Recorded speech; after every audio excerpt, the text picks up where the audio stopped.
respond as well. I mean, Yeah, they it's do. tough. Yeah. But anyway, they, in general, they're. Yeah, it's they're been good. very good. That's one of the reasons why we moved back here, you know, when I was.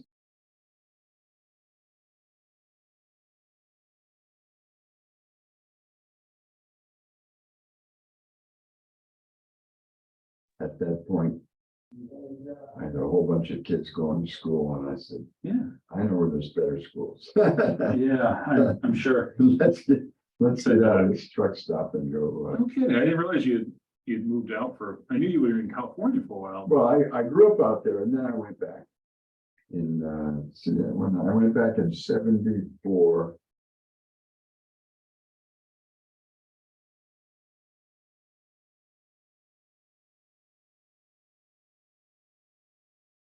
For 2 years, and then I worked for Mendocino County for 2 years as an engineer, and that was a good kind of municipal introduction. The director there rotated me every 6 months through the different divisions. Oh, that's probably 6 months with the bridge division, 6 months with the highway people, 6 months with the garbage people. but it's good. You're seeing Yeah, so the I- cross section of Yeah, everything. I got a little bit of everything. And he was very supportive of.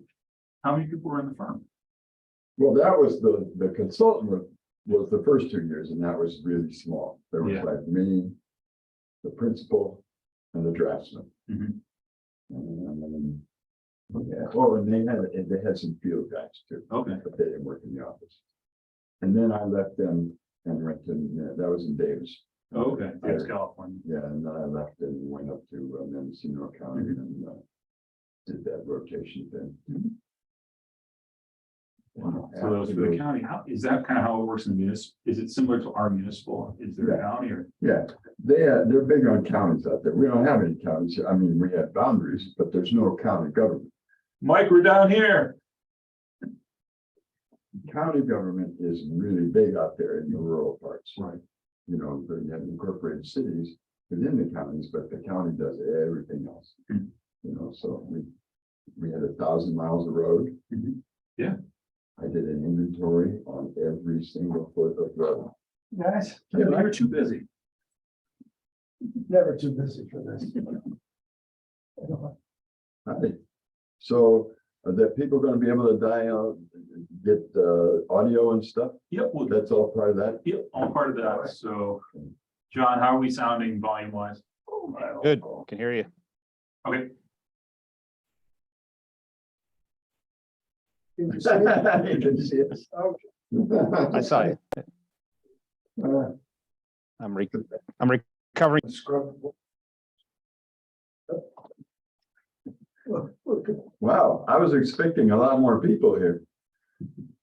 At least, have we got more people dialed in on the, looks like we've got 3. Good evening.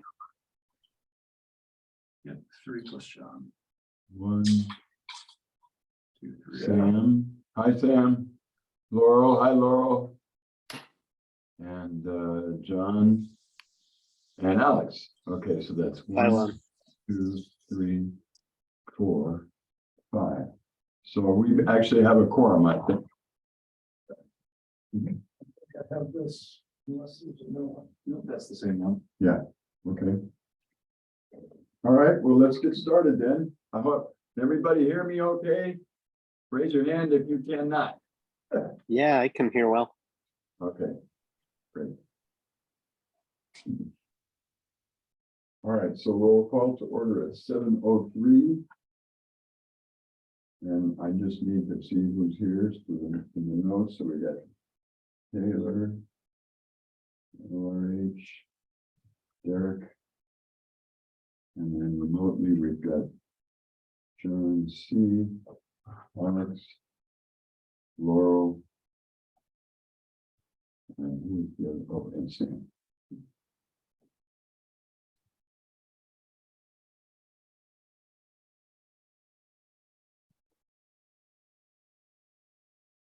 Okay, do we need any introductions? Does everybody know everybody else? I think we've all been at this previously, so I think we're okay there. Is there any miscellaneous correspondence? I do not have anything that is not on our current docket here. Okay. So next, there should have been a copy of the minutes appended, the draft minutes.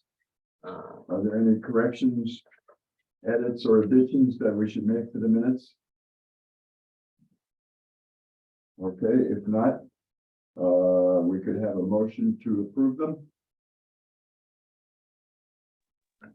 So moved. Okay, moved by Sam. Were you at the last meeting, Sam? He doesn't have to be. Okay, I thought the mover had to be. Yeah, no, the minutes are approved by the body and not by the individual. So Sam can do it. A second. I can second it if you're still looking. Okay. Who was the second? I think it was Alex. Alex. All right, sorry. Can't tell. All right. All those in favor say aye. Aye. Opposed, nay. Okay, that's good. All right, the first order, the WRTD transit updates. I did call Philip, who's the WRTD guy who also is Yukon's bus guy, just to try to get an update. And I just passed on a couple of things that he told me. He said that like every other bus company in the United States, he's working with a bus driver shortage. He said he had 60% of what he'd like to have for staff. So they're working, trying to do more with less. And so far he's changed a few things, which happened on Monday. And he hasn't gotten a lot of complaints. He said he was getting lots of complaints, but he didn't get any complaints since Monday, and they changed a few things. But he also said the WRTD route changes that he had talked about before had not yet been approved, and that he is going to be doing some changing of the routes a little bit. They've submitted the changes to DOT, and they're expecting approval by January 17th. And the one thing I could understand from that is that he's going to have the Yukon buses helping with the WRTD service from Stores to Willimantic. I'm not exactly sure how that happens, but as long as it's well publicized, I guess a bus is a bus. Anyway, that's it. If that's all I have to report from a short conversation with him. And if anybody else wants more information about that, I would encourage you to talk to him directly. And I have his phone number, which I can email to you if you wish. Okay, next on the agenda is the bicycle pedestrian master plan update, which I will try to do a quick synopsis of. By way of background, when the town first applied to be a bicycle-friendly community in 2017, I was involved and a couple other people in Bike Mansfield and some people from the town were involved in putting together a draft bicycle pedestrian plan.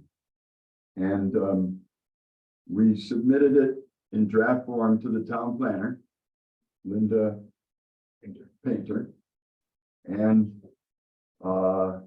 basically, she never did anything with it.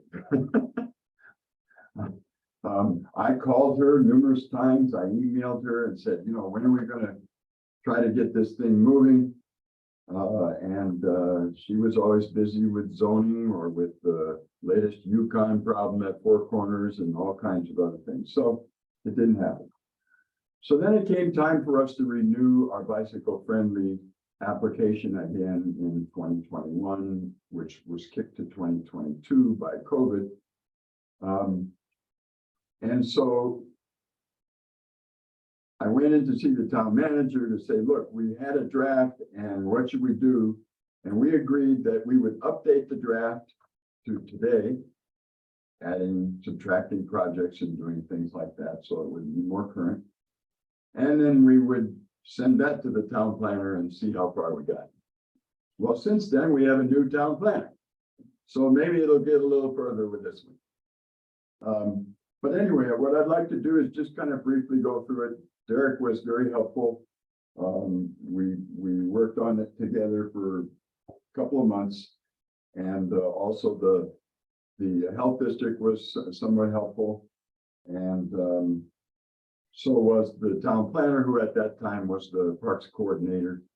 And she helped us with some parts of it. But basically what it does is it just ties together some of the existing bicycle facilities and pedestrian facilities that we have in town.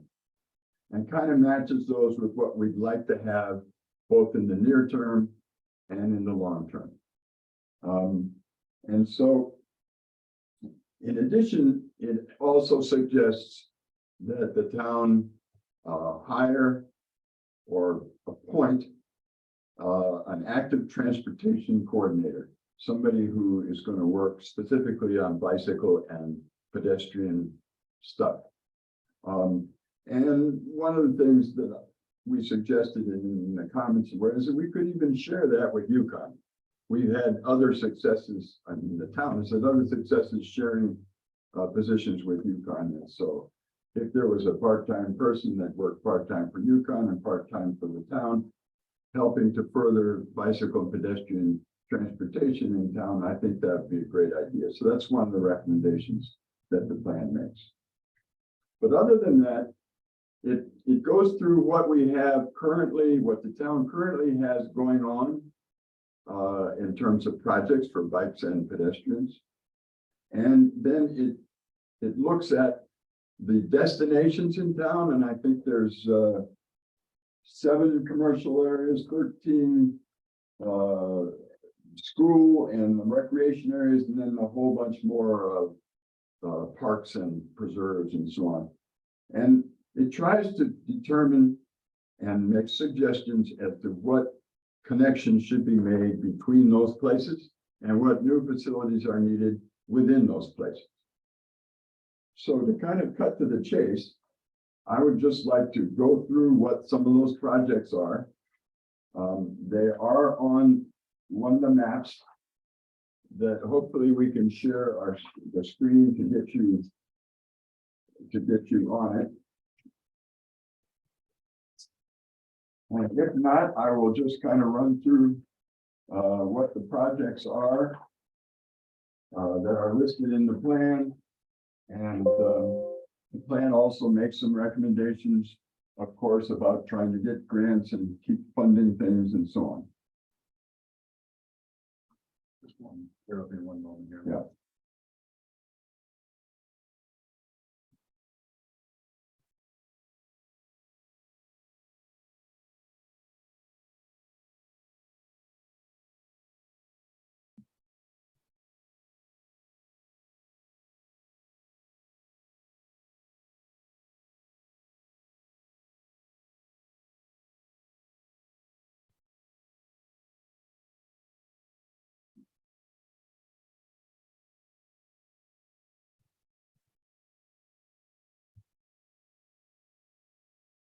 Should be also.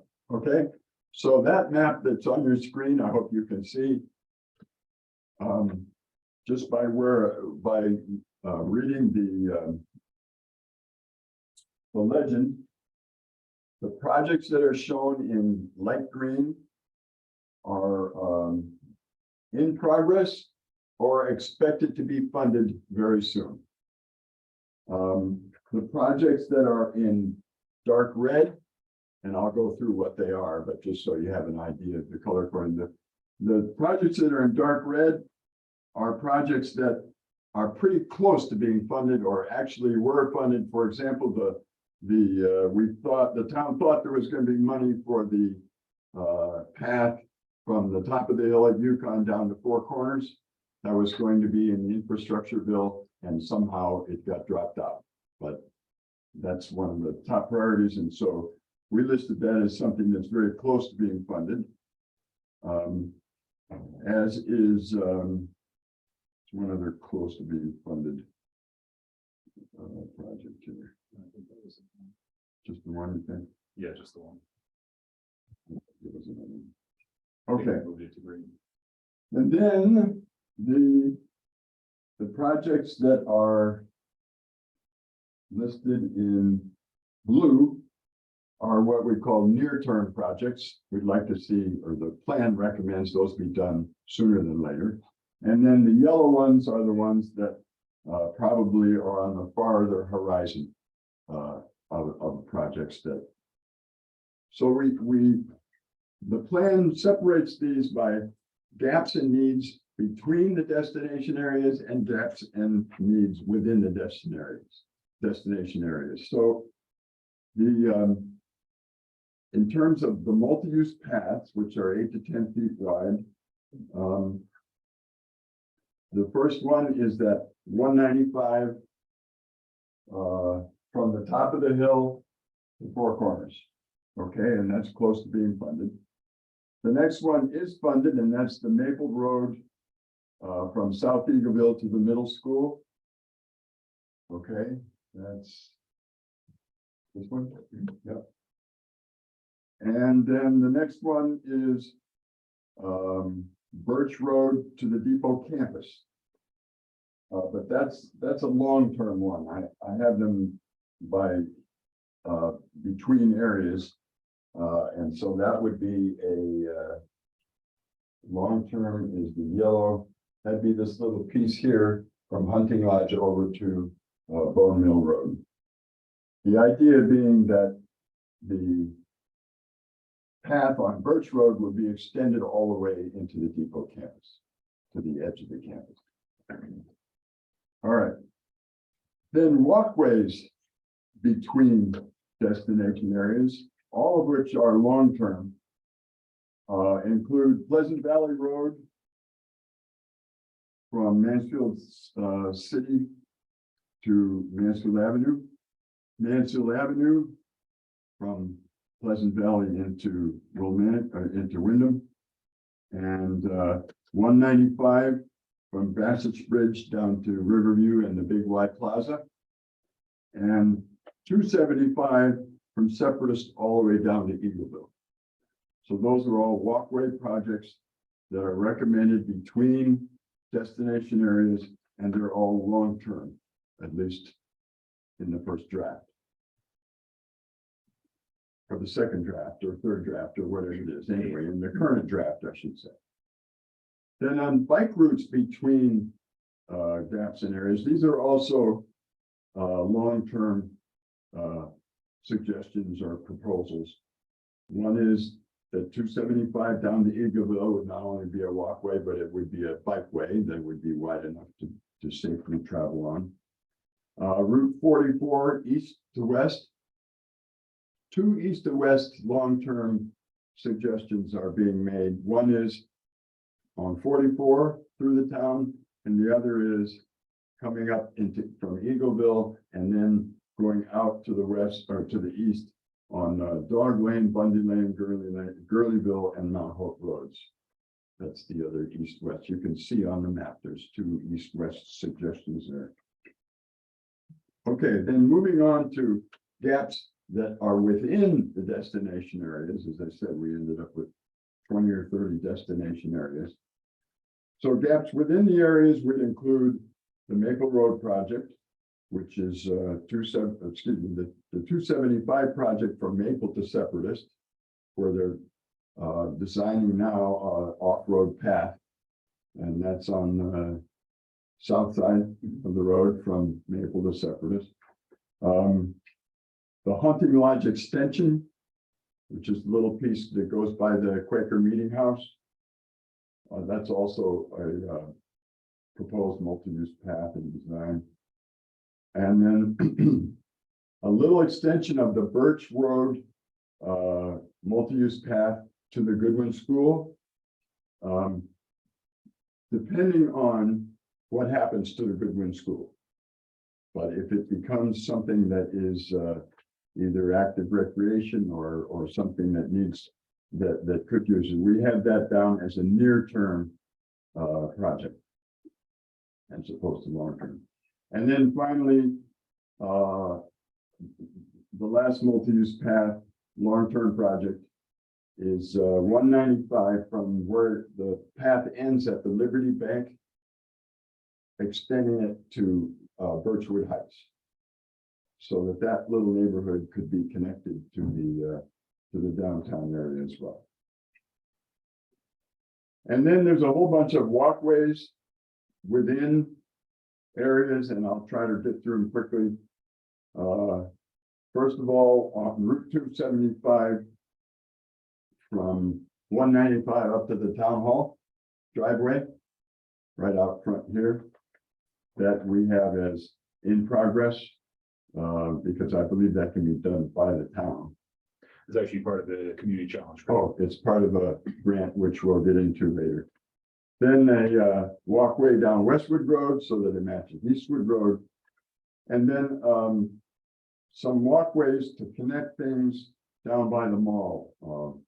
First of all, Meadowbrook from Connetville to Mansfield City. As I do that, you're showing where we're at. Okay, good. And Connetville from Pollock to the Eastbrook Mall rear entrance, and North Frontage Road from 195 to where the new sidewalk by the new apartments ends. There's a gap there. And then Connetville Road the other way from the north frontage up to the back of the Eastbrook Mall on the south side of, on the south end of Connetville Road. Then there is a connection that we've come up with in the original draft.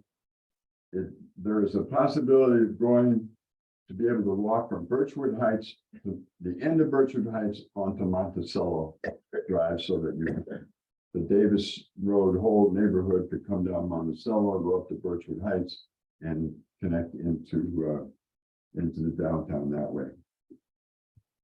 And then finally on 195, Four Corners up to Timber Drive, and we think that's going to be built as part of the Four Corners development. So we put that as an in progress or funded. And then resurfacing the 195 walkway in Mansfield Center. That was always a project that I felt was needed, but the historic district objected to paving that path. So if anybody's walked it, at the end of the year, you've been walking over big weeds. So paving that would make that much more useful. So those are the projects. And I guess the idea was, if we put the projects in the plan and we put some priorities on it, then when people reviewed the plan, the various advisory committees, this one and the public, and the Parks Committee, they could suggest changes, either new projects, or that shouldn't be a long-term project, that should be a short-term project, or that shouldn't be a short-term project, that should be a long-term project, you know, and so on and so forth. So that we could ultimately come up with some kind of compromise, some kind of plan that everybody could say, okay, this is a good idea of what we should do in the future for bikes and pedestrians, at least now. So. Come on, I think it's probably worth noting a lot of these projects came out of the Mansfield Tomorrow Plan, of the Plan of Conservation Development originally. And then there was some additional ones that were added just because they're links within destinations. Right, and the plan makes reference to that. It references those that are in the Mansfield Plan of Development. And then it adds a few more as well that we came up with, or some of the advice, because the plan in 2017 did go out to some of the advisory committees, and we did have some suggestions, and we did incorporate them at that time. But this is a new draft, so we can start over. Just for my edification, my wife brought this up, knowing I was coming to this meeting. She thinks the most important connection is along 275 to reach Sempertus Road. Because once you hit Sempertus Road, you can cross all the way over to the other side, and you can also get back into the campus. She thinks that little strip is You mean most from- important. From Maple to Separate. That's Yes. what I mean. And I believe That's fine. that's in funded and in design. Good, And that's in the plan as one of those. I can bring Funded and that design. back home Be the hero. now. The bearer of good tidings. All right, any specific questions? If not, I would please suggest the draft is available online. Review it, make suggestions. You can send the suggestions to the DPW office and or to info@BikeMansfield, which I would get. And we'll get all those things together, redraft it, and then I'm gonna take it to the new planner and say, you know, how does this get adopted? Should we send it out to the advisory committee? Should the council review it first? Should planning and zoning have some input? However you want to do this. It'll be up to the town to do that and set the course, and hopefully we can get something adopted. Laura, looks like you had a comment in the chat. Yeah. Yeah, I think it would be helpful, and this may exist, but you know, for someone that hasn't lived here forever, but does run and bike a lot of these places, just having a map where the existing either paths or bike lanes or bike sharrows, or you could do different categories, like here's a path, here's a sidewalk here, and then have the projects overlaid on that, because I think that would help people understand the connections, Yeah, Is that's a good idea. We do have a map that has. Okay, so there's some of the current, yeah.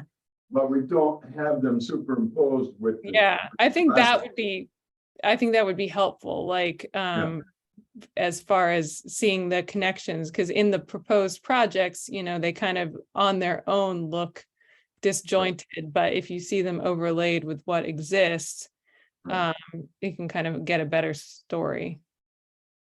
Yeah, I don't see why we couldn't combine maps 2 and 4, as long as the legends are explanatory enough and the labels are enough so that it's not too confusing. Yeah, because this one does a good job of, I'm just looking at the legend, like it is specific to sidewalk and path and, bike route and other popular bike route. But I think that would tell a good story of what you're trying to connect. Good idea.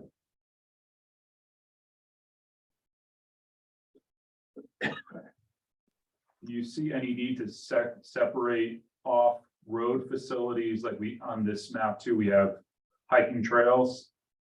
Do you see that as a separate use, or would you rather see anything on road to be on road and then have this map be auxiliary to the others? I don't know. That's a tough one, because when it comes to modes of transportation, like there is a way to get from Birchwood Heights to Davis Road, but you're like going over rocky trails and stuff. So I think having kind of that, a novice biker is not going to take their bike through there, and someone, in a wheelchair, any sort of mobility problem is not going to get on that trail either. So maybe there is a delineation between some of like the single track hiking trails and the other modes. Okay. But maybe you could superimpose all three and just see how it comes together. But from a storytelling standpoint, I think the projects associated with what Lon shared are very specific, like sidewalk, bike route, shared use, paved path projects, and not like, hey, we're going to build this new hiking trail. So I think this one makes a little more sense from a storytelling perspective. Okay. Well, again, we haven't set any timeline yet.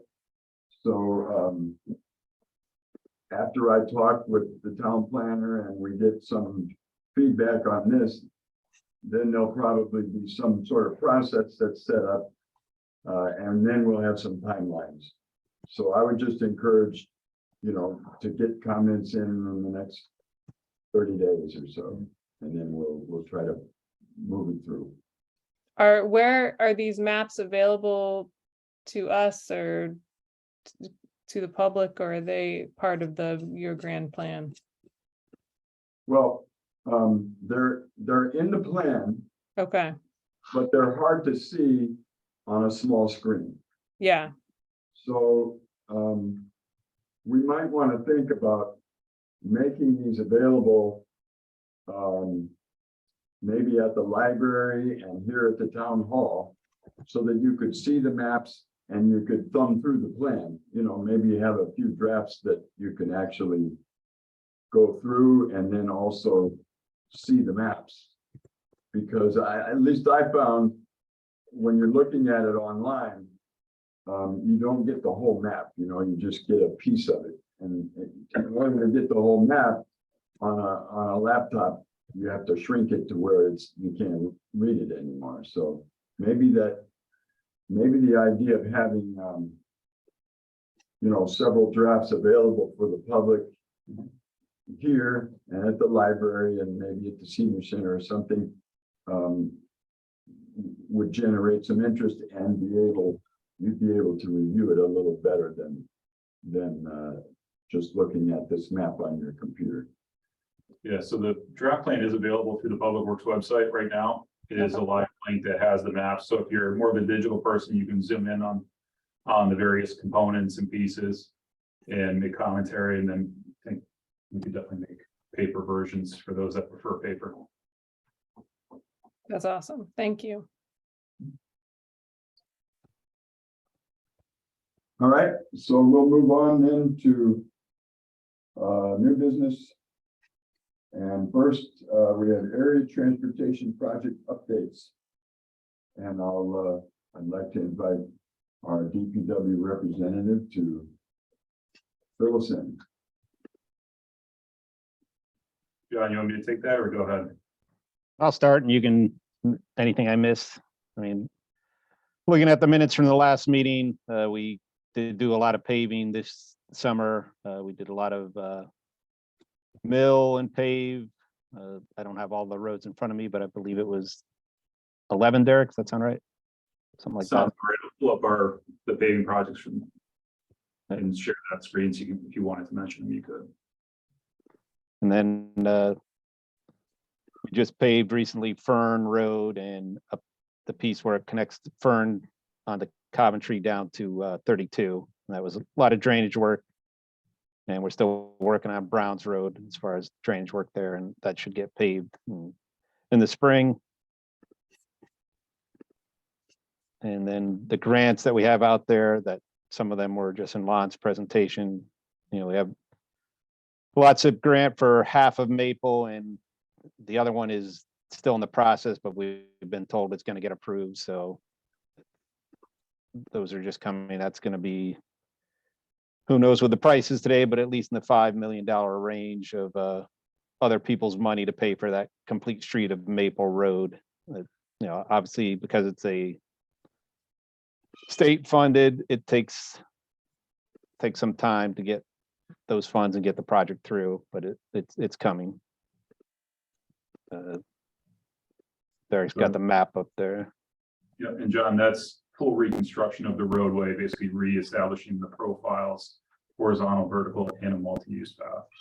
Yes, so it could be moving utility poles, stone walls, whatever's in the way. There could be some takings of little pieces of property to make that fit, but somebody will be able to go basically from the pass around the university, which we still have those 2 grants out too to complete the loop all the way around the university, but you could go all the way from Jensen, Sun Community, all the way to the middle school, staying on a path in the future. And I would hope those are all done by 2024, but Maple Road may push to 2025, 2026.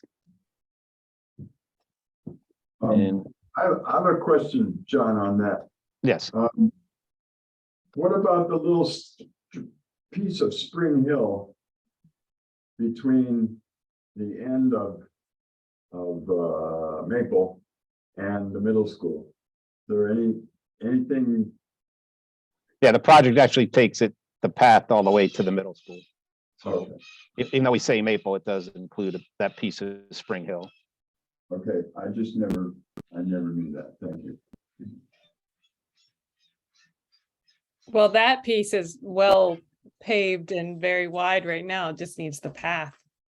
Mhm. So, in the striping. yeah. And the other projects that, like I said, the downtown loop closure, the path from Maple to Separatist, and on Hunting Lodge Extension. Those two are in the, we're still on design, working with the state. It always slows down the process. And good thing happened though, that we had a failure of a culvert on Hunting Lodge Road, that extension there. So we're coordinating that replacement with the pass. So it actually works out to the better. Instead of doing one, then coming in and doing another, which could have potentially tore up the path. John, do you feel like the town council has been providing enough financial support and other types of support that you may need? Yes, I mean, this year was, I don't know what the final number was, but it was, in the multi-millions, for paving. So that got us, we had that enhanced pilot. So I believe it was $1.1 million to do some paving, and also there was another 500 or 700,000 to do some Cape seals, which we'll look at that in the spring. So some of the neighborhood roads that aren't in bad shape, that we can just put a seal on top. We're looking at doing that.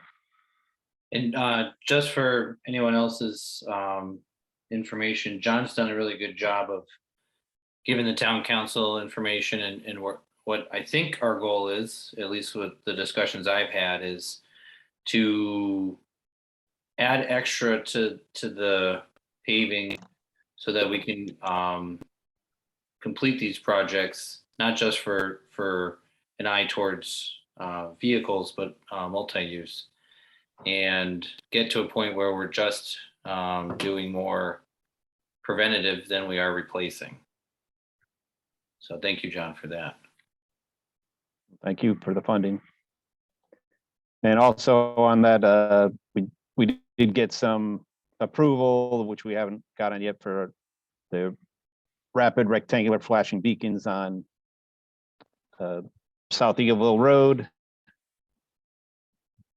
But that will probably be combined with the community challenge grant, where we're looking at putting a boulevard concept down South Eagleville Road from Maple Road. And some of that'll be in presentation they got coming up on roundabouts and complete streets. And Oh, I'm muted. no, you're not muted. We heard you. Oh, I'm not muted. Oh, I was gonna say, like, the little island that UConn's working on North Eagleville, I think will work very well. So it'd be nice to reflect that. I think that's UConn, right? That's not the town. The one that they're doing, like, in the new King Road, like, intersection. Anyway, I think that is working, that will work well, and it'd be nice to mirror that type of structures, boulevards, center islands on South Eagleville as well. I agree. Yeah, That's the plan. Do you want to jump off into the community challenge grant now, or save that until we get to, why don't we can't we just do that now? Go through what the current thinking is on the whole South Eagleville project, because when we get to complete streets, I've got some other stuff on complete streets that are, unrelated to anything that you guys are working on. Sure. That's okay. Yeah, go ahead, Derek. Okay. So we have two variations that we're looking at right now. One that involves a roundabout at the intersection. So on this sheet, we're gonna go from west to east as we flip through here. So this is Separatist Road with Sycamore. This is the signal that's, you know, being bid by the state at this point. We also have our walkway on the south side that Lon had mentioned as one of our near-term projects. And this would still be the existing corridor. In order to fit it within the grant amount, which was up to 3 million, we ended the project just south of the intersection with Maple Road at South Eagleville. So we did a version of a conceptual fitting for a roundabout at Maple Road. Now this would definitely involve some taking of the adjacent property, potential wetland impacts here as well, but it was one concept of doing a roundabout which could meet the arterial road requirements. So meaning state roads are mostly arterials, so you have to accommodate a large cross section of vehicles, not just, you know, UPS trucks and cars, but also semi-trailers and interstate semi-trailers. So that really drives the size of the roundabouts from, you know, typically around 60 feet upwards of 100, 120 feet and upwards. It really depends on the geometry. So we wanted to just look at a concept here of what that would look like. When we priced out the community challenge grant, we just included the islands associated on South Eagle Road, which will show you the other concept. So this, we would still have to see how the funding could be in place for a potential roundabout, since they can get upwards of multi-millions of dollars per installation. But we did want to at least look at it, so any proposed work we would do could at least accommodate it in the future if it's not able to be funded through between the LOTSIP project and a community challenge grant. And we'll continue proceeding to the east here towards 195. And this is the proposed Eagleville Green project, which was kind of the catalyst for the community challenge grant. We're going to continue moving to the east as we approach Eastwood and Westwood and Knollwood. So this existing walkway, you know, would get widened out to 10 feet to really make it a true multi-use path. Currently, it's about 6 feet wide. And it definitely gets used by a variety of users right now, especially some of the e-bikes, scooters, and the like. It would definitely probably be warranted to get a little bit wider, especially as we start seeing some of the additional users from Eagleville Green. Is the Eagleville Green a private project or is it a Yukon project? It's a housing authority project. Oh, it's So it's the town's It's the housing town's authority. housing Okay, authority. But I believe it's 42 units, if I'm not mistaken, okay. of mixed income. I think it's actually, it's kind of the housing authority, but it's a separate nonprofit agency associated with the housing authority. Okay. Then we Is also, the footprint of that roundabout for a fully traversable one for the tractor trailers? Or does that assume they have to travel around it? they would have to travel around it. So the orange portion, we would not want to be traversable, and the gray portion is the traversable piece. Okay, So it would require even the semis to navigate somewhat of a curvature to proceed straight, to at least get those speeds knocked down. Gotcha.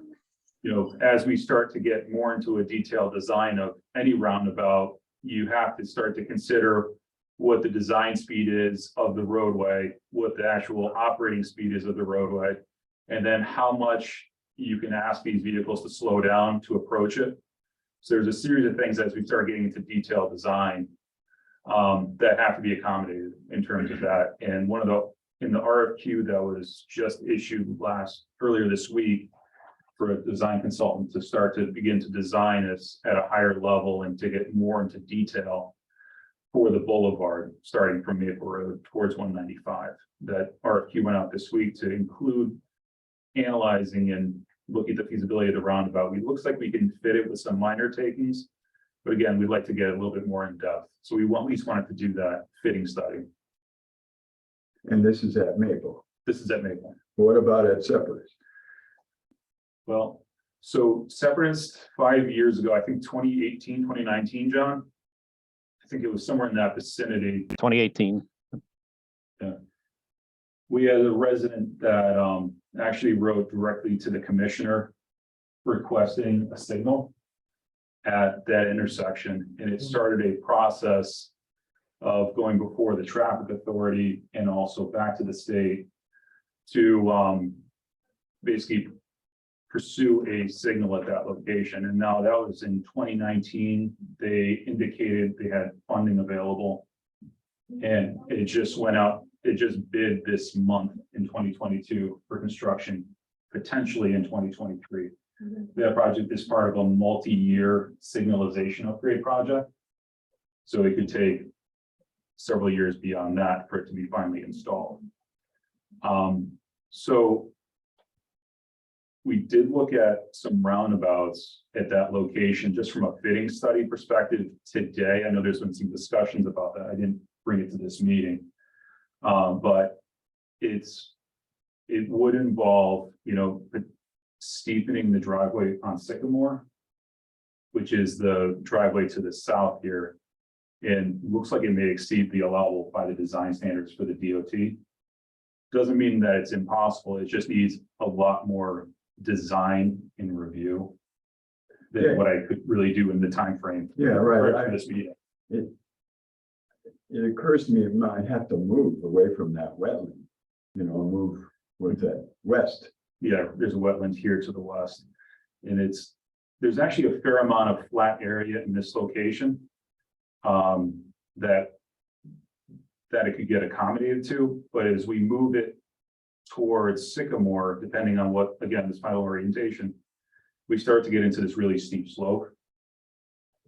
So we start looking at potentially retaining walls. Right now, the walkway has a 3-foot high retaining wall on one side in order to accommodate the grades that are out there.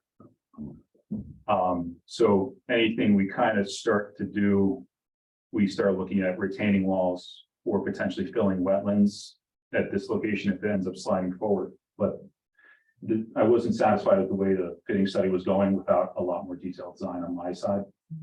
And I just didn't have enough time in the time frame to prepare for this meeting, that study. Is that traffic light a fait accompli, or do we have the opportunity to perhaps at least examine the alternative roundabout?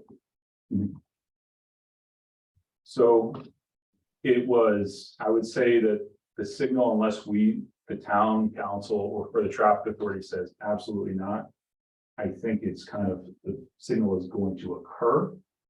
However, there's nothing to say that the walk, eventually roundabout could get in place there.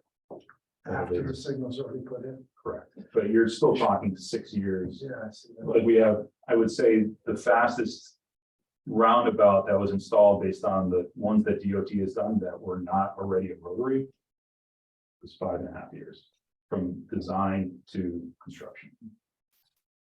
Well, just so you know, John, Sam, and Derek, everyone I talk to there's a cyclist, in Bike Mansfield and or, very worried about speed along the roads. Thinks that we should put the brakes on the signal project and try to, expedite something having to do with the roundabout instead of, letting the signal go in and then having to redesign and go out. And then I don't know, it just seems like a tremendous waste of resources if you put a signal in and then plan on taking it out in 5 years. And again, I also spoke to a lot of people after seeing that thing for next week. And everyone I've talked to is dead set against a signal and absolutely would prefer. Yeah, I mean, that would be, I would say that there was a very strong presence from community members in 2018, 2019 to get a signal in. But if offered a roundabout, I mean, The problem with the roundabout, and I had a briefing, but the roundabout's gonna be all town funded. This isn't the best use of our resources to put the roundabout here. Is a roundabout great here? Absolutely. But I can only put so many roundabouts somewhere with town funds, and I Well, think getting one at Maple would be more appropriate. the signal, you know, the traffic guys, I'm not a traffic engineer, traffic engineers from DOT came out, said a signal is warranted when we had people from, what is it, Juniper Hill? Or what's the Yeah, name of the, Glen Ridge came out, wrote a petition to the traffic authority. She wrote this state commissioner, they came out and looked at it. We, as a traffic authority, concurred that they, if you want to look at a light and the light works, we support a light. And I know it's not the best, but I think if the traffic engineers say a light's gonna work, it's gonna work. I mean, If there's an issue about town funding, I'd rather see the roundabout at this intersection than at Maple Road. I don't think Maple, if there's a roundabout here, you don't need a roundabout at anywhere near the level at Maple. I would think they'd get fast again, Michael, and you would need one there. And Say there's again? more, there's a lot of people at that intersection with Maple and you would need one there. You would need, ideally, you'd want one at everyone. I mean, Well, yeah, the idea of having both of them means suddenly you have a great big speed trap and people are gonna be going slow by the time they get to Eastwood and Westwood. That's right. That's what the whole thing. no, means. I understand entirely. It's nothing that's the briefing I have tonight, nobody's seen but my boss, and I haven't even talked to him about it. And, you know, the council hasn't seen it. This is all new and, you know, it's Yeah, not I gonna happen understand. Well, overnight. You know, And- I don't know that I mean, we are an advisory committee, and at this point, we don't set policy, but if we took a vote right now, I think it'd be pretty much unanimous. The only one I'm not sure of is Alex. But I'm pretty sure it'd be unanimous that we would rather not see a signal there. I had Norman Garrick as a professor, so you know I'm obligated to vote for roundabouts. Norman's awesome. Well said. Well, anyway, just so you know that, you know, this is definitely a big issue. And not to spill the beans, but Mike Mansfield met a couple of weeks ago and we have a letter on our letterhead that's coming into the council on Monday that says basically the same thing. Oh, that's great. No, I, And some of us are even just planning- giving a history that Sonara Stites sent this letter. She has since passed away, but there was all the people from Glen Ridge wanting a traffic signal. DOT said, yep, traffic signal works.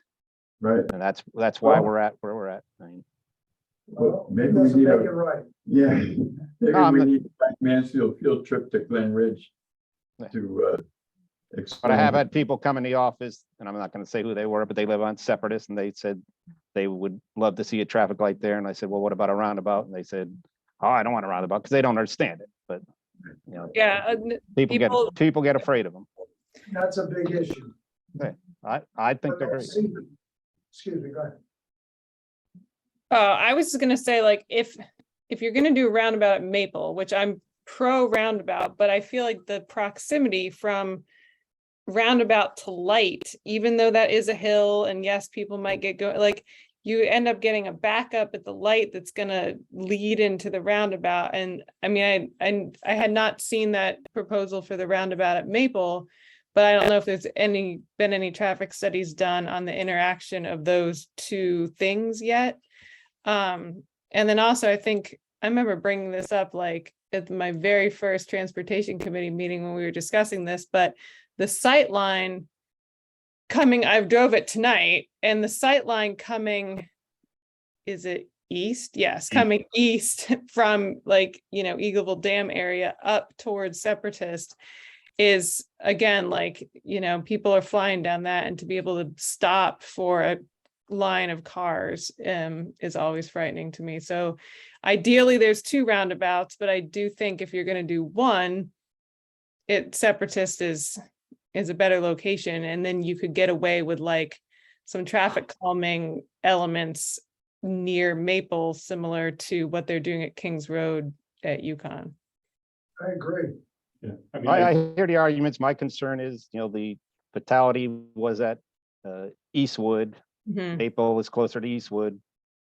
A the roundabout here will slow people down at that intersection, but by the time they get to Eastwood, they're gonna be back up to 50 miles an hour again. And the accident came from the other direction, so, you know, one accident doesn't make a norm, but it's what everybody remembers. Can we get the money from the signal to go towards the roundabout? Like, can the state help fund the roundabout? The answer is no. No, and that's a special project. However, there is a fair amount of infrastructure money about, which, as you know, you don't always get it, but you have opportunities both through CROG and through your representatives, your federal representatives. So I wouldn't give up that you couldn't ever get money for this roundabout. I think that, it maybe it's not money waiting on the shelf for you, but I would not rule it out. Particularly if it was instead of the town funded Maple Road round. Right now, we're trying to balance the two projects between LOTSIP and that. This project is not even remotely close to the roundabout there. So we're utilizing other people's funds to try to fit the roundabout into those two projects. So there is no town funds. Those are all community challenge grant funds and LOTSIP funds, Which is a which they state federal funds. Yeah, state and federal. But like I said, Joe Courtney and Richard Blumenthal and all those people, I have some idea of what's needed, in the state and the federal funds. And, if this is a priority for Mansfield, then I would say, then we need to let everybody know. No, understood. We did try with that walkway from the top of the hill to Four Corners. Joe Courtney was in the council chambers. We thought we had this thing in the bag 2 years ago. We're still waiting for money for it, so we'll be on our third hope. So, but Hey, he I'm not sent me an saying it- email saying it was gonna be built. we're not saying a roundabout is not gonna be considered here or anything like that, just trying to put more reality into it, that when it will happen. I think the light will happen still, and yes, it'll be $375,000 that may get taken out 5-10 years later. I don't know what that time frame is. But I would think if they don't put a light in now and somebody gets rear-ended at that intersection or comes out of Separatist and gets hit because there wasn't that's just as liable as, not doing it. Yeah, I can say that from discussions I've had with either other residents or other town council members, the thinking was the roundabout would make sense at Separatist. I am convinced that we would need to have two roundabouts because you're right. I mean, once they get past Separatist, they're going to start speeding up. And John's right that I don't think we do nothing as Separatist for now, just because it has been such an issue, and I'd rather have something than nothing. But I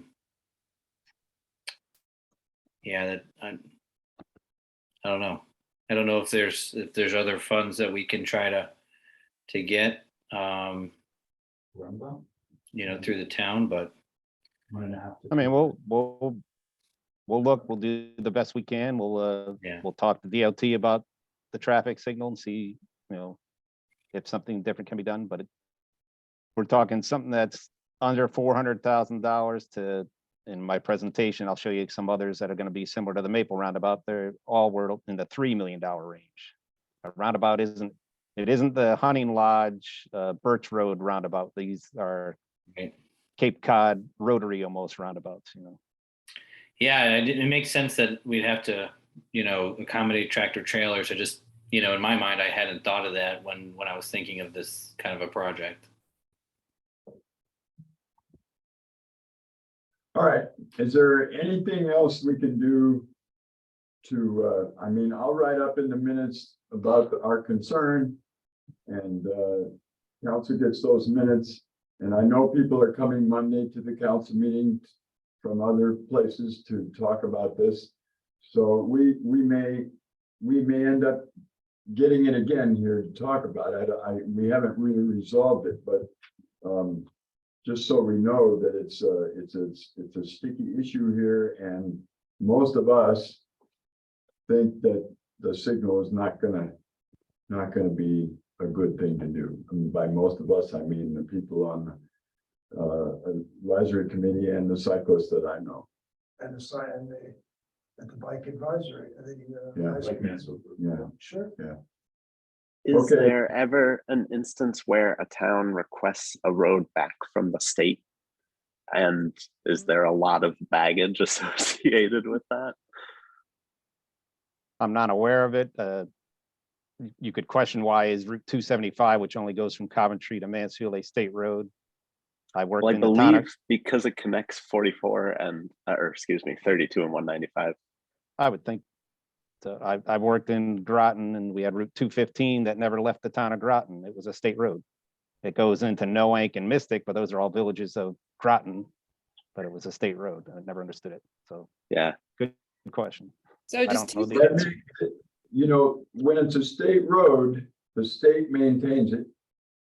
And they pay for the signal maintenance, you know, the. Yep. And They would and own this signal. That's a big nut. right. Um, There's huge benefits, but we can change the rules. I mean, change them once it becomes a town road, right? Like we don't have to design for tractor trailers. I don't think that's the Yeah, no, I'm not so sure. You still have to get the traffic authority approval. Hmm. It's still an arterial road, even if it's Yeah. not a state road. All right. does Well, it and- stop being a state road at 32? Like obviously tractor trailer can't get through that tunnel underneath the train tracks. No, it's still a state road all the way through. The Okay, state road all the way to 31. okay. case. And I believe that's been planned for a lot of years to upgrade underneath the railroad tracks. They actually upgraded the bridge on the other side of it Yeah. to accommodate those Yeah. things. It's it's load rated for a tractor trailer truck. It's wide enough for those things. I mean, I think that's, You just can't get it in. Right, Yeah. so Some So have there's tried. yes, they end up, there's two issues here, really. One is, you know, the signal is being put in by request that has already happened. And so that issue number one is the momentum of the signal process, okay? Issue number two is funding, right? So Yes. if we solved one or the other, essentially both issues have to be solved in order for the roundabout to proceed in absence of a signal. So what is the process? Yeah, I know what the process is to find money, okay, that, you know, I mean that there are ways to find money. But what is the process to reverse a decision or hold a decision to put a signal in?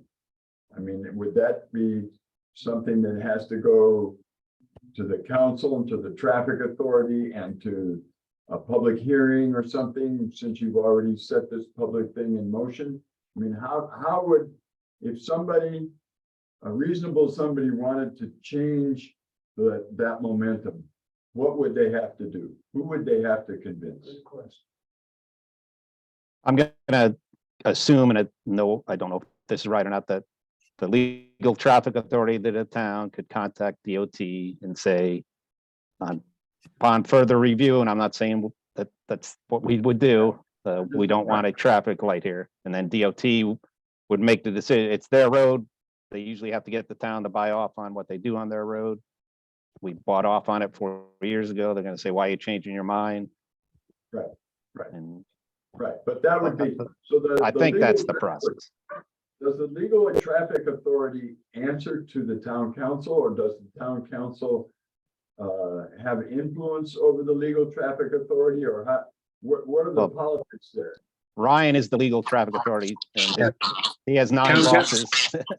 Town council can replace the town manager with somebody else that I guess yeah, that's how it's done. John, with all due respect, several years ago, Sonara's idea of a traffic light was better than nothing.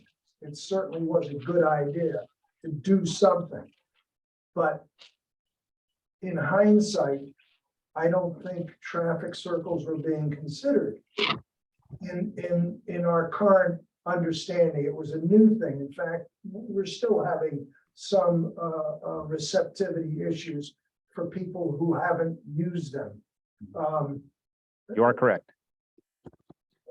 Consequently, I guess what we're trying to do here is see if rethinking a good decision 10 years ago or even 5 years ago may have been updated and at least have the opportunity for the citizens to weigh in on that.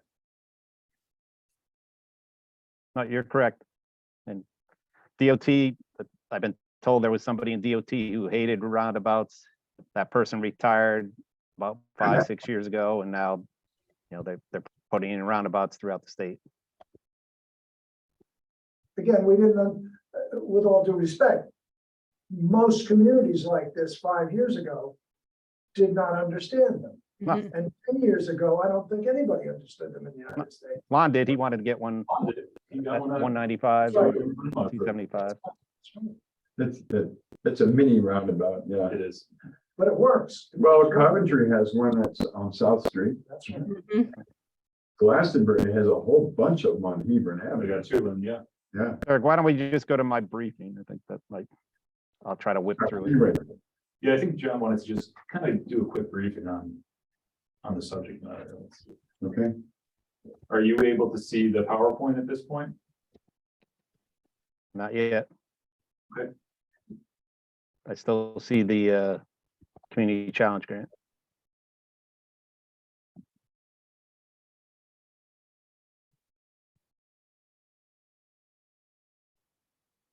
How about now?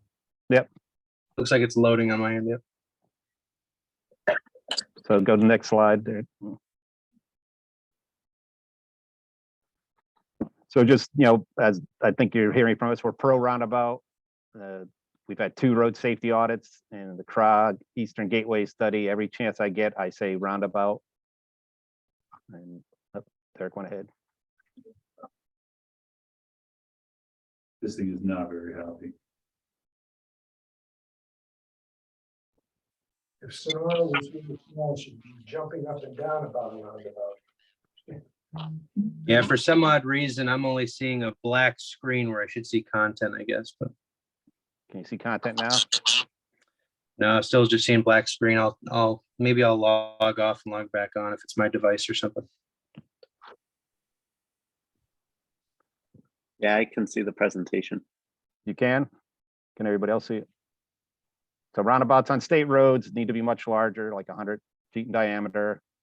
So they're much more expensive than one at Honey Lodge and Birch, which is 60-foot diameter. Like I said, they became pro roundabout in about the last 8 years. They have a roundabout homepage. We won't go to it now, but on that homepage, and the map shows us out of 169 towns, there's only 26 completed or proposed roundabouts statewide. So we're in the infant stage of roundabouts. Where other, I know some people saw the Carmel, Indiana, where they have all intersections, but 2 are roundabouts, but it's also the Midwest flat, about 200 years younger than us.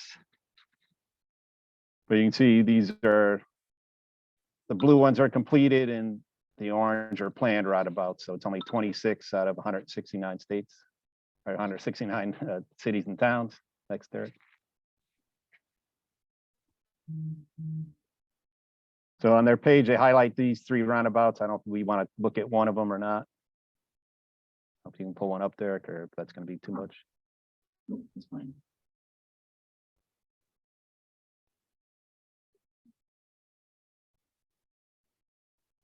Probably break the internet. The way it's been going, yeah. Stop the share. Well, we can send everybody that, and they can look at it their own, but if you can't get it.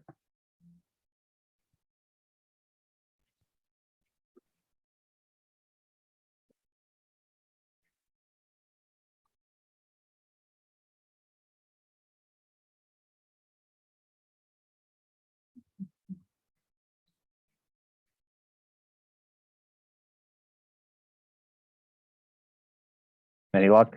Forget about spelling. Yeah, it's coming up. Just click on the highlighted areas and Grammarly's advanced spelling and grammar suggestions will fix those right up. Looks good to me.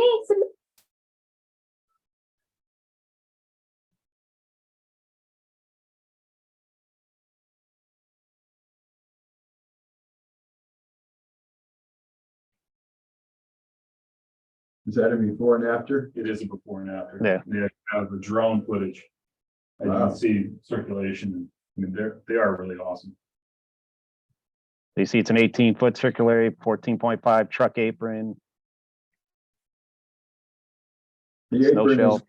inside there, right, in brick? Yeah, the red brick. Yeah, bus stop potential. The splitter island with the crosswalks, with bike ramp. So if a biker doesn't want to go through, they can go up on the ramp and go around it. As a pedestrian, yeah. Yeah. So that's why we're designing these the size we are. So you can see the rear wheels of this truck, I think, go up on the apron.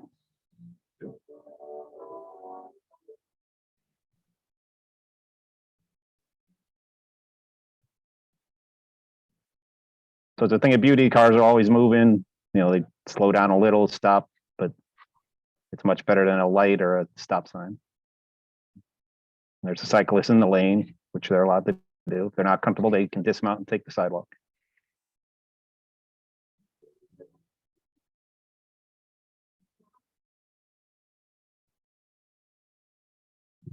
I think that's good, Derek. Yep.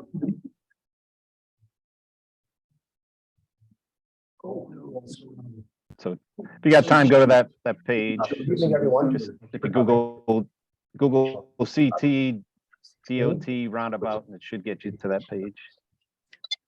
John, in that particular one anyway, where you have the sort of alternative route for the bike going around, is that, is there curbing there? Or is it Yes, just that's- like, The alternative route is they dismount and they walk the sidewalk like a pedestrian. right, but it is elevated. It's not like a sort of just at No. grade, I guess. It's okay. No, it's Yeah. up. It's after the 2-foot snow shell. So Right, okay. that was the Monroe one, I believe, Correct. was $4 million. It did get all federal funding and state funding, but it was $4 million. The other ones were almost 3 million, and depends on the time, because that COVID might have kept that price down, because we actually had good construction numbers in 2020. And then if you're not familiar with Norwich, they want to take out 7 lights and put in 6 roundabouts, and phase 1 of that is $20 million. It's much more different than here in Mansfield, but it's not cheap. And a lot of people in Norwich, the business owners, are up in arms. Again, I don't think they understand it, but for safety, it's going to work out well if it's ever implemented. Next slide, Derek.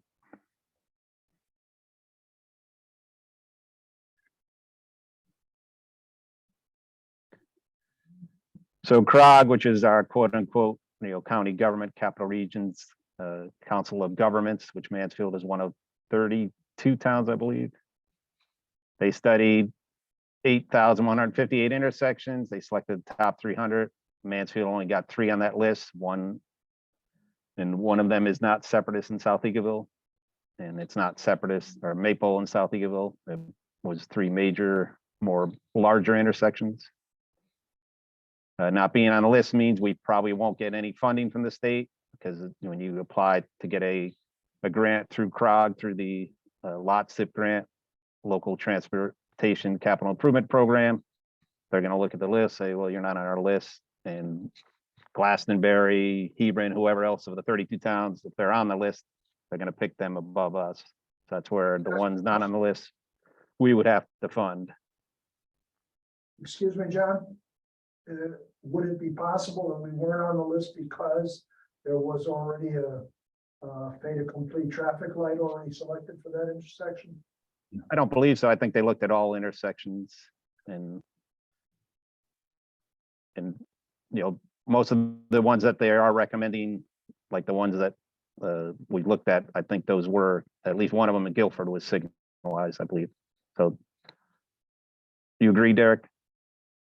Yeah, I think only one of those intersections was signalized. The others were more traditional rotaries. Right, but I mean, you agree that it was considered regardless of future plans? Yes. No, I do Well, agree the with three you. they're recommending for our town currently have signals. Yes. Yep. So with that, again, if we can find money to do it, that's good, but if we're gonna spend $3 million, that eats up a huge chunk of everything I have to do as Public Works Director, so that's just, that's what's concerning. If, you know, I hear loud and clear priority, and if the council says it's a priority, then it's a priority. But it's gonna prevent us from doing other things unless we find $3 million, or even if we got it down to $2 million. That's the tough part about it. Next, Derek. I don't think finding the money is that hard. Right now, probably not, Mike. We're been lucky getting all this money from the recovery plan. So we had looked at, you know, places where a roundabout would make sense, and this is from DPW proposed priority, not before this meeting. Maybe after this meeting, it would change. If we can keep it open and see how people feel, I would be in favor of that.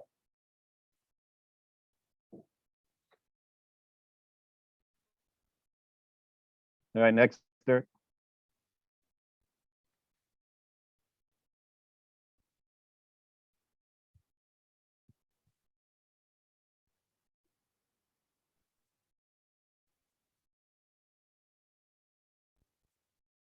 Maybe we should print out paper and just hold up the paper. Might be faster. Might be faster. All right, then complete streets policy, because this was also on the agenda. I don't know if we've gone through this before, but the council did adopt a policy in 2017, and I did give this similar talk to the council probably 6 months ago or so.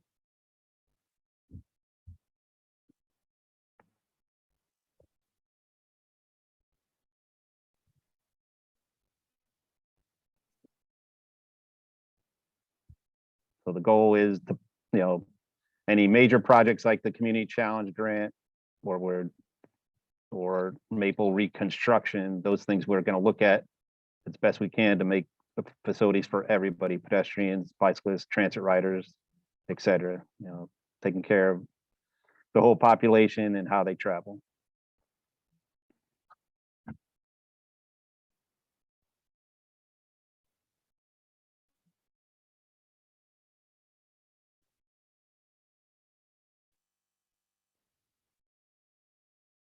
And obviously we get concerns from citizens, and the town manager's office also does, you know, about safety for pedestrians, bicyclists, especially after last November 30th, speed, get those complaints. And, you know, we do have an additional state trooper now, so I think there is some more speed enforcement going on in town. The widths of the roads are too narrow, understood. Some of these roads were approved by the King of England. That's how old they are.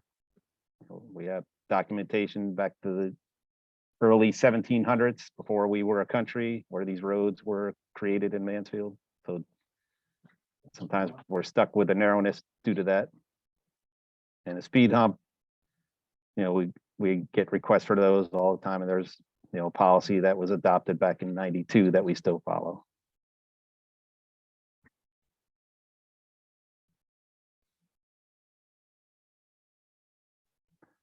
And this is the bottom line. I could probably stop on this slide, but, you know, we can build whatever the taxpayer wants to fund. So if the taxpayers come and say we want a roundabout, you know, a 3-tier roundabout somewhere, and they're going to pay for it, we'll do it. I mean, there's no objection.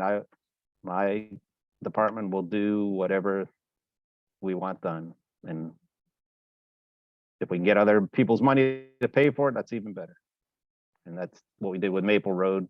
We're going to do a huge improvement there, and it's not going to cost the Mansfield taxpayer anything through town taxes. Obviously, we all pay state taxes, so it comes out of our state taxes, but 168 other towns and cities are helping us. I think the rest of the slides are just showing that it's not easy with some of our roads.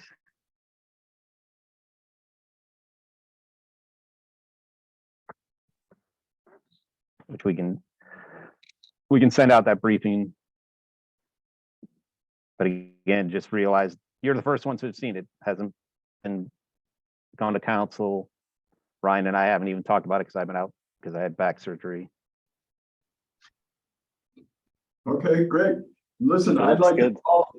I'd like to follow up. I put some stuff together on Complete Streets too. And I'll have to send the people who are doing the, remote meeting, I'll have to send you copies of this. Because I don't have, I have it on my computer, but my computer's not here and it's not hooked in. So I'll hand this out and I'll read it to everybody.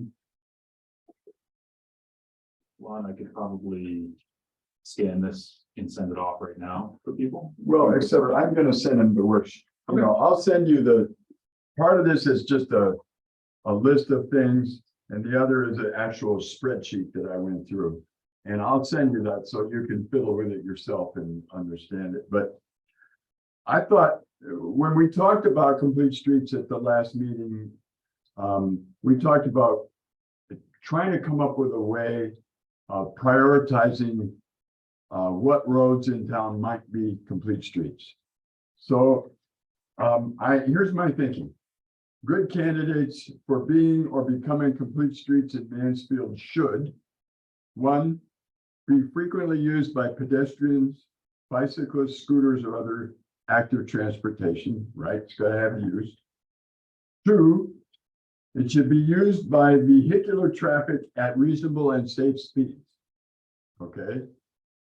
3, it should provide access to schools, government buildings, facilities, shopping, commerce, points of interest, employment, or recreation. All right, so those are the 3 things a complete street should be. Here's the things that a complete street should not be. Okay, I don't think it should be, again, these are just my thoughts. I don't think they should be local roadways that only serve residential dwellings. We have tons of those. Half the roads in Mansfield are serving just local streets. And I don't think those need to be complete streets.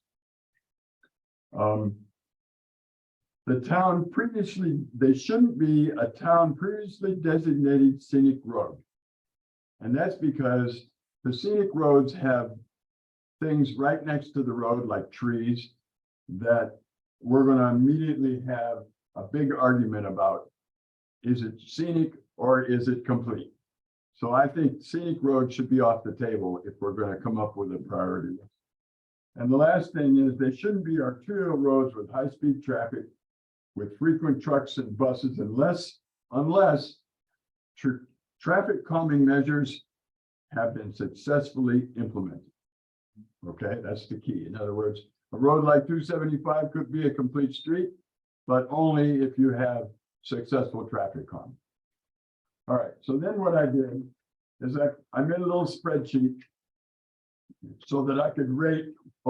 Then I listed some of the roads that I thought we should consider. Okay, and you'll get this. I'll send this to you. But those, just to really quickly, that'd be Wilbercross Way, Rice Circle, Bolton Road, Dog Lane, up to the top of the hill, North Eagleville Road, down to Separatist, South Eagleville Road, or excuse me, North Eagleville Road from the campus to Bone Mill. So there's a bunch of possibilities. So then I took each of those possibilities, put them on a spreadsheet, and rated them with the following criteria. And again, you can adjust this. You'll have the spreadsheet, and if you feel like going through it and seeing fun. So the rating system was 1, which is no, lousy, to 5, which is good. Okay. So, for example, I rated pedestrians, bicyclists, traffic volume, traffic speed, important access, physical room and geographic capability or difficulty, location and equity, meaning does this serve any underserved populations, because that means something. Is there other agencies involved? Vis-a-vis DOT, okay, and what the total score is. So if I rate all of those from 1 to 5, 1 being lousy, 5 being good, I come up with a rank of those. I'm not even gonna bother you with that, but the last column in the spreadsheet is the rank, okay, of these roads and which ones rank, at least in my opinion, should possibly be considered to be a complete street. So I'll send you all this. I think I have everybody's email address. If not, I'll give it to Derek and he can send it out to the TAC that way. But this is to try to get the discussion started about, rather than complete streets as this big kind of, oh God, how do we even look at this? Try to identify some areas in town that could be complete streets and how we might consider who should be first.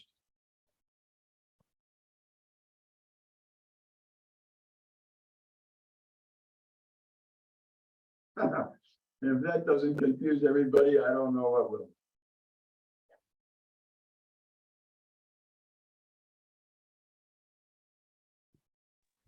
That's great, Lon. I appreciate that. And we would move from there to when it comes to budget time.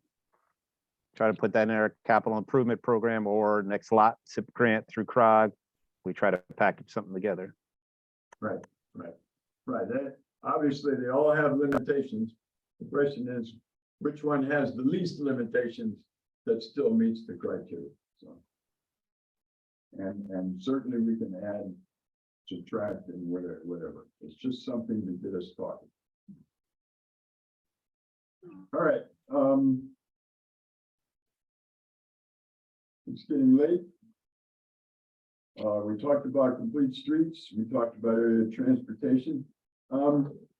I put the link on the agenda to the Yukon Active Transportation Plan, but I'd like to put on that on the next meeting. I would encourage you to look at it.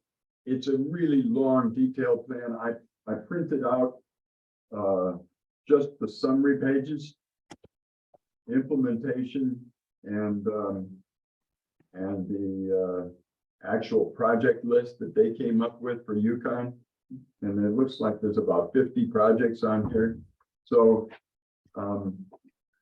in the future, I think we should be coordinating.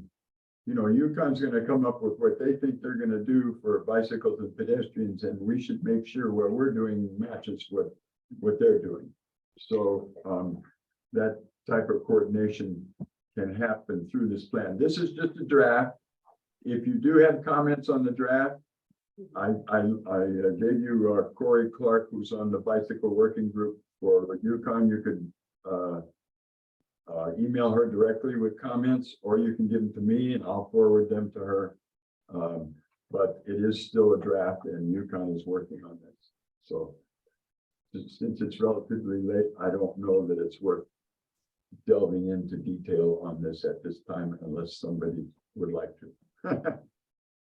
I just have one comment I meant to ask earlier about Yukon when we were talking about South Eagleville was, since they are proposing that new complex where the old brick housing is, would they have any say in funding part of South Eagleville's rehab for pedestrian friendliness? Because there's going to be, that puts a lot more people in that area. So yes, we did identify them as a contributor to the overall project, since they'll be reconstructing the sidewalk. At the time, they hadn't had the project formally included by their board of trustees, but we knew they had to do some sort of sidewalk improvements. Mhm. So we kept their quote unquote contribution at the bare minimum because of that reason. But what we're seeing from the EIE that's out there, and I would definitely recommend reviewing it because this is in our area, it just was released. There's an environmental impact evaluation that was completed by the university Okay, And they are identifying some mitigations, which do include landscaped islands, splitter islands, of the like. So again, that is something that I think will be in front of the council, if not this coming meeting, the following meeting. But it is going in front of planning and zoning for you as well, Will. okay, cool. In like really big picture terms, I was actually going to say earlier on, Lon, that I thought the proposed layouts on the bike friendly Mansfield plans you were showing us actually integrated pretty well with that active transportation plan from Yukon, which had like a north, south, and east west corridor running through the main campus.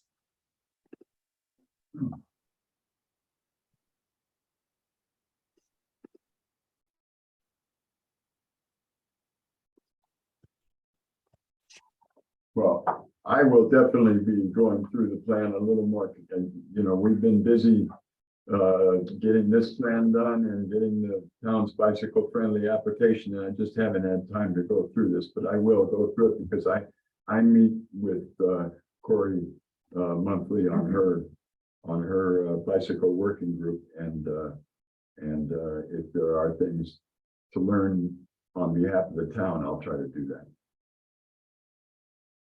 Is Eileen still like the point of contact for that as well at UConn? I think so. Okay. Corey is on the review team, Right, right, but she's not the project manager. I think Eileen still is, yes. okay.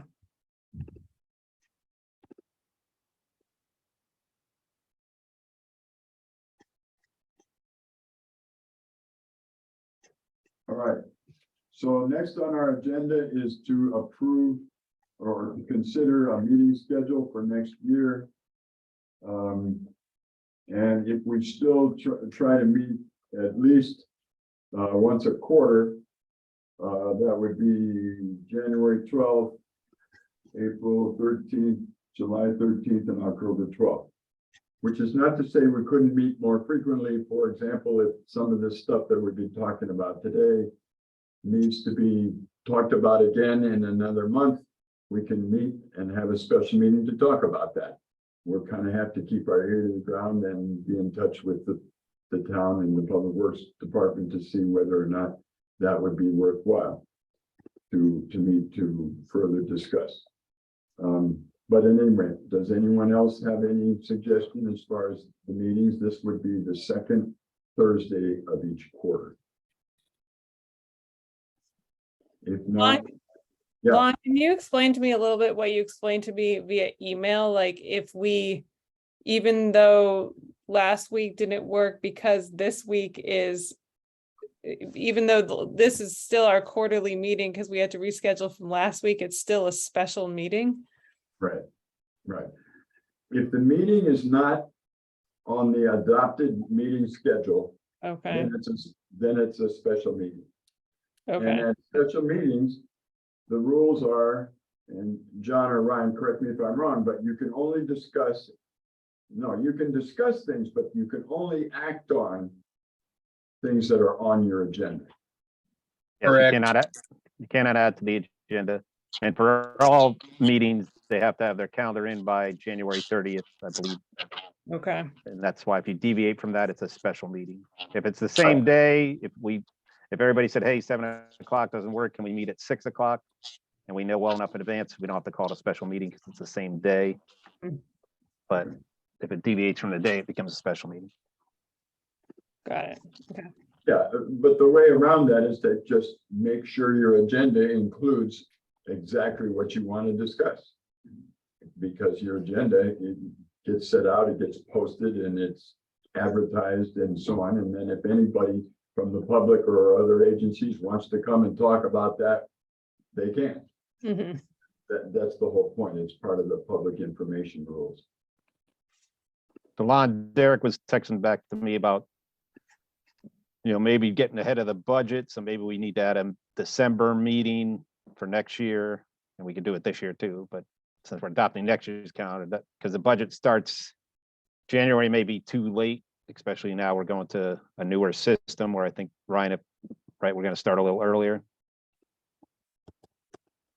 Yeah, well, so because of some of the transitions going on right now in finance, we're working through the actual budget calendar and the schedule. So I don't know that this year anyway, that for us, for the town, because we're just, one of the entities that finance supports, I don't know that our budget kickoff will be earlier than normal. I think it probably will be the first half of December, as it's been at least the last 2 cycles I was here. I don't know if that deviates from before my time, but this will be my 3rd budget, and it's basically been an early December sort of official kickoff with my comprehensive budget guidance going out to department heads at that time. So maybe next year if we could add an early, getting feedback through Ryan. Early December meeting to this, or we could call it special, but just trying to get ahead of the budget. So if there's things we want to put in the capital improvement program to get into the budget, getting this committee to agree to that beforehand would be good. I would say that it might be a little bit challenging to pull together under the time frame, but I mean, so the town manager's guidance, budget guidance goes out in December, but departments don't have to turn in their budget requests until January. So I think that, if this committee met in December, call it right around the same time that my budget guidance was going out, I think it's conceivable that, that feedback, that discussion could inform what kind of came in terms of capital improvement requests.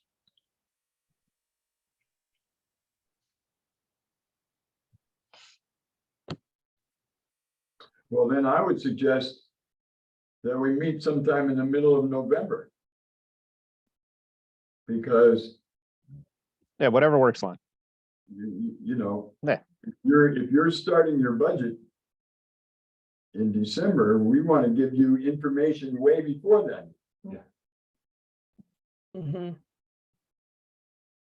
So, but that would be very easy to do with a special meeting, because the special meeting says proposed capital projects for this foreseeable future. Yeah. And that Makes kind of sense. covers everything. But no reason to complicate it by scheduling it. Just call it a special meeting when we need it. Right. All right, so with that, can we have a motion to approve the first or the second Thursday of the first quarter in 2023 as our regular scheduled meeting?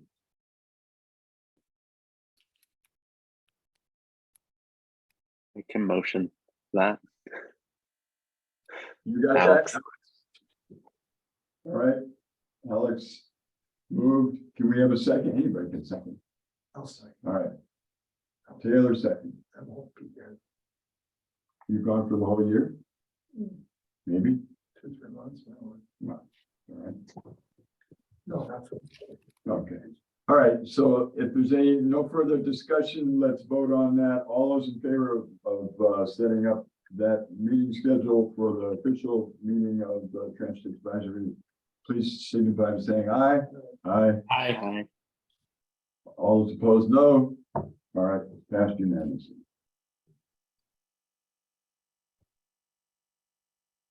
Okay, next is other business. After that, reports of members.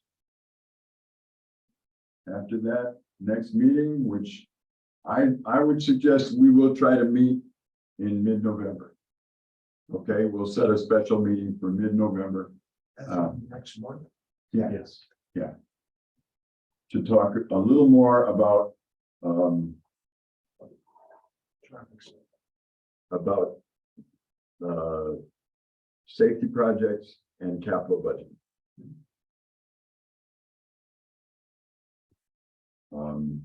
We could actually, well, what I would prefer to do is to send out an email saying, can you make it at this time? And then we'll pick the time that most people can make. Okay? Yeah.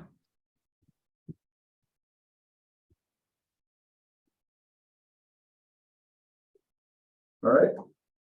Motion to adjourn would be in order. Motion to adjourn. Taylor? Second? Sam? All those in favor? Aye, opposed? You can stay here. Bye. Have a good evening, all. Thank you, Lon. Thank you, everyone. Thank you all. Take care. Thanks, Lon.